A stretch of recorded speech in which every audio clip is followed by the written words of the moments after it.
அன்பிற்கும்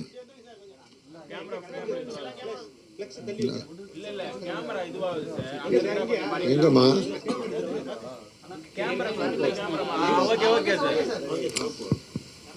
அன்பிற்கும் மரியாதைக்கும் உரிய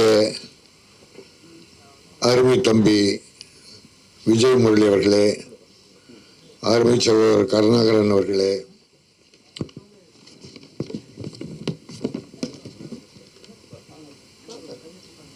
அன்பிற்குரிய சுதந்திரதாஸ் அவர்களே மற்றும் இங்கே வாழ்த்தி பேசிய அத்தனை பேரையும் நான் வாழ்த்து வணங்கி, ஒரு சிறிய முயற்சி ஆனால் ஒரு பெரிய மனசு.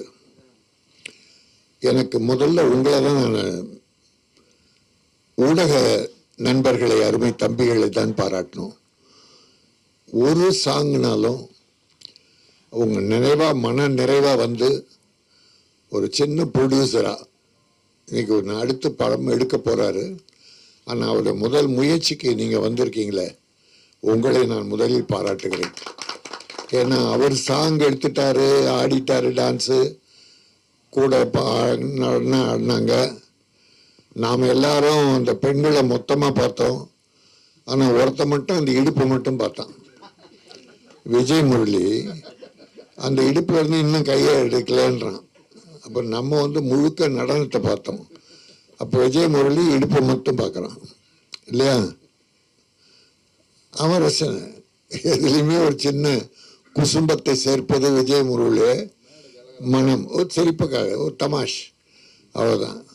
இதில் அருமை சகோதரர் மெட்ரோ ரயிலாட்டம் சீறி போகாதே, மேக்னட் மைண்டாலே ஒட்டி பார்க்காதே என்கிற அந்த பல்லவியில் துவங்குகிற அந்த பாட்டு பெரிய அர்த்தத்தை கொடுக்கவில்லை, பெரிய கருத்துக்களை சொல்லுகிறல, ஒரு பொழுதுபோக்கு ஜாலியா.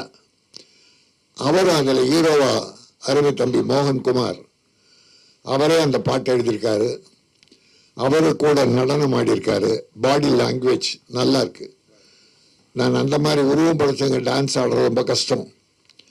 ஆனால் அந்த பெண்களுக்கு ஈடு கொடுக்கிற அளவிற்கு அவர் நிறைவாக பண்ணியிருக்காரு. நம்ம செகண்ட் டைம் பார்க்கும்போது கூட இன்னும் கொஞ்சம் அதை பார்க்கணும் மாதிரி தான் தோணுச்சு.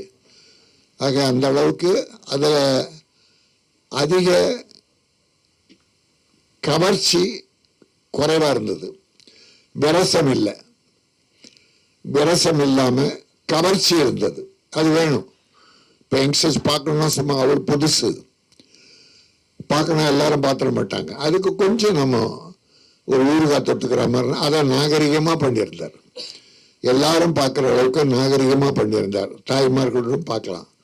அதுதான் எனக்கு வேணும். தமிழ் சினிமாவில் தாய்மார்கள், தங்கச்சி, அக்கா, குழந்தை, அம்மா எல்லாரும் படம் பார்க்கணும். அதை கண்ணை கூசி அடப்பாவி அப்படின்னு சில விரச காட்சிகள் நான் உங்களுக்கு தெரியும். ஒரு முறை நம்ம தனுஷ் ஒரு படத்தில், அந்த கௌதமேனன் படம் பூரா முத்தம் முத்தம் முத்தம் முத்தம் பார்க்கறதுக்கே சங்கடமாக போச்சு. தாய்மார்கள்லாம் கூச்சப்படுறதுக்கு அதை நான் அட்டாக் பண்ணி பேசுனேன்.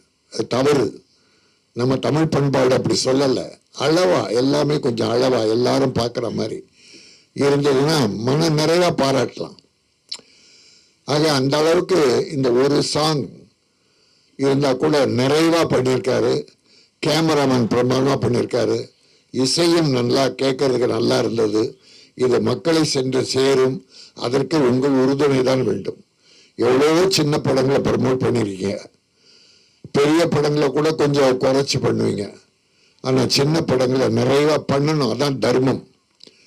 சின்னவங்களை தூக்கி விடுங்க. நாளைக்கு அவன் நம்ம பார்க்க போகிறதில்ல.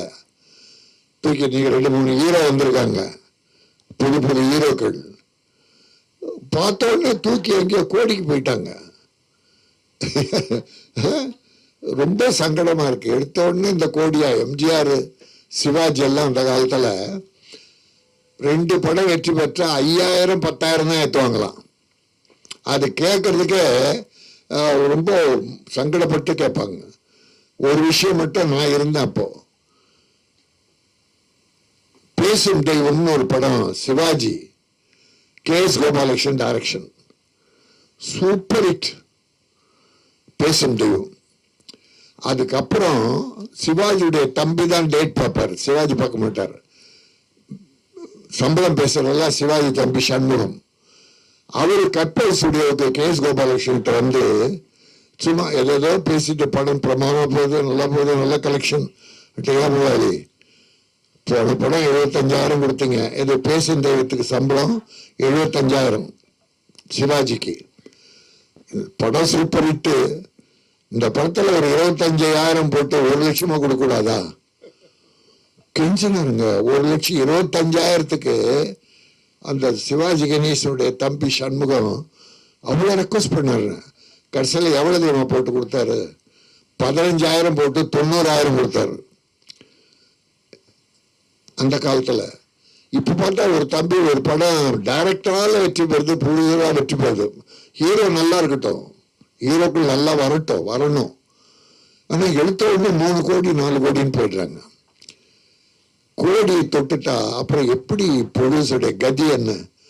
அதனால தான் இன்னைக்கு ப்ரொடியூசர் கவுன்சிலில் ஒரு ஸ்ட்ரைக் அறிவிக்கிற அளவுக்கு ப்ரொடியூசர்களுக்கு சிரமங்கள்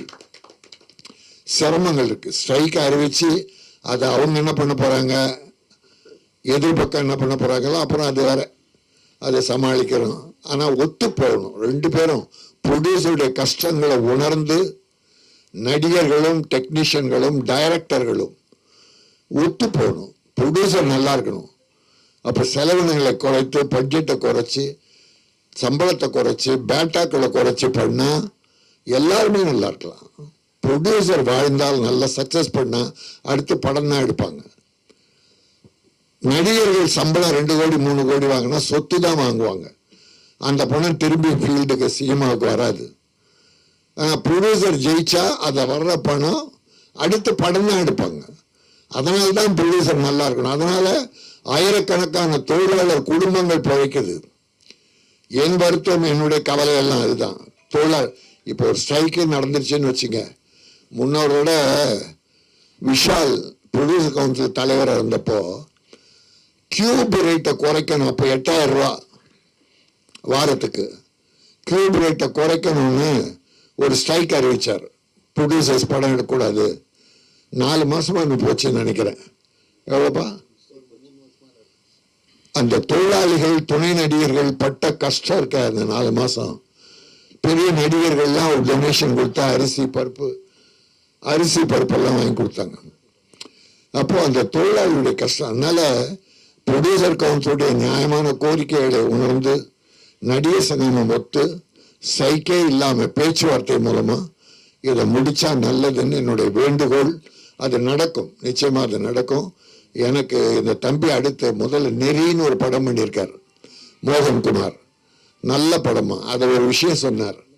அந்த கதையை ரைட்ஸ் வாங்கி விஜய் நடிச்ச ஒரு படம் எடுத்தாங்களாம், மாஸ்டர். நெறின்ற படத்தோட அதை ரைட்ஸ் வாங்கி தான் மாஸ்டர் பண்ணியிருக்காங்க. ஆனா அவர் என்ன பண்ணியிருக்காரு, நெறியில அந்த பேராசிரியர் நல்லவரா ஒழுக்கம் உள்ளவரா அவர் அந்த படத்தை எடுத்திருக்காரு. அதை ரைட்ஸ் வாங்கினவங்க அந்த ப்ரொஃபசர் விஜய் குடிகாரனா முதல் ஷாட்டை குடிக்கிற ஷாட்ல இருந்து ஆரம்பிச்சு அப்புறம் திறந்தவாறு கஞ்சா கடத்த, அப்படி அந்த ஒரு நல்ல கதையை குடிகார கதையாக்கியது அந்த பெரிய ஹீரோக்கள். ஆக அந்த மாதிரி ஒரு நல்ல படம் நெறி என்ற படத்தை எடுத்தவர் இப்போ ஒரு ஆல்பத்தின் மூலமாக மறுபடியும் வந்திருக்கார். அடுத்த படம் பண்ண போறாரு. அவர் படம் பண்ணும், நல்ல படம் பண்ணும், தமிழ் கலாச்சாரம் பண்பாடு மிக்க அற்புதமான படம் பண்ணும். தமிழக மக்கள் நிச்சயம் ஆதரிப்பார்கள். நல்ல படங்கள் இன்னைக்கு நல்லா ஓடுது. கதை களம்னா முக்கியம். ஹீரோலாம் அப்புறம் கதையை ஒழுங்கா பண்ணுங்க, அதுக்கு செலவு பண்ணுங்க, படம் எடுக்கிறத சிக்கனமாயிடுங்க என்று சொல்லி இது எப்படி எடுத்தாலும் அதையெல்லாம் மக்களிடம் கொண்டு சேர்ப்பது என்னுடைய ஊடக சகோதரர்கள். உங்களை நான் வணங்குகிறேன். உங்கள் தொண்டு சேவை பெரியது. ஆக நீங்கள் நல்லா இருக்கணும், நீங்களும் நல்லா இருக்க. எல்லாரையும் உயர்த்திட்டு நீங்க ஏனி மாதிரி இந்த ஆசிரியர்கள், பள்ளி ஆசிரியர்கள் ஒரே லெவலில் தான் இருப்பாங்க. கடைசி நான் 18 வருஷம் கார்பரேஷன் ஸ்கூல் டீச்சராக இருந்தேன், அப்புறம் ரிசைன் பண்ணிட்டேன். அந்த மாதிரி நீங்கள் என்னைக்கும் நீங்களும் உயர வேண்டும் வாழ்க்கையில் என வாழ்த்தி இந்த மெட்ரோ பாடல் மக்களின் மனதை தொட வேண்டும், அது வேகமாக வளர்ச்சி பெற வேண்டும். அது உங்கள் முயற்சியால், உங்கள் உழைப்பால் பெரிதாக நடக்கும். அவர் எடுக்கிற அடுத்த படமும் வெற்றி படமாக அமைய வாழ்த்துகிறேன். அவருடைய மகனுக்கும் என்னுடைய வாழ்த்துக்களை தெரிவித்து வணங்கி விடைபெறுகிறேன். நன்றி, வணக்கம்.